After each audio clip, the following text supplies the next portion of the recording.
sel se kanuam o lalpa duta har naro pui min pe fani kam ram sual mei am kam phai zela kan lo me kan choi moi che tharau thiang hin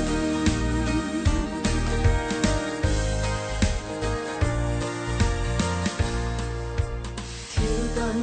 mu le kan sia te hi soi lo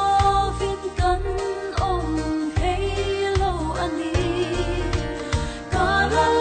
pa choi moi ai om chua su su ka ta chuan a to greng si bak sel che kanuam o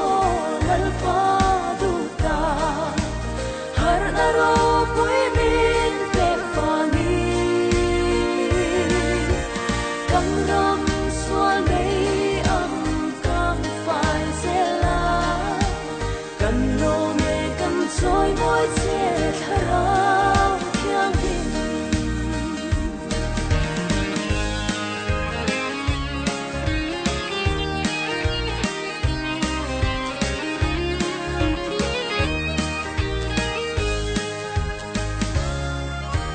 thiang lo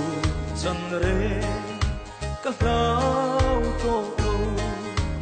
ka thiam chan na chu Krista ni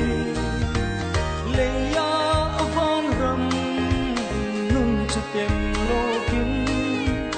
lal bu zem ringin kan nun to si Phật gieo che kan nuam o lalpa tu ta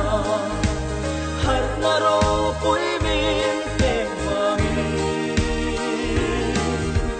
kan ram sual mei am kam phai zela kan lo me kan choi moi che tharau thiang hin Phật gieo che kan nuam o lalpa tu ta har naro pui min pe wangi kan ram sual me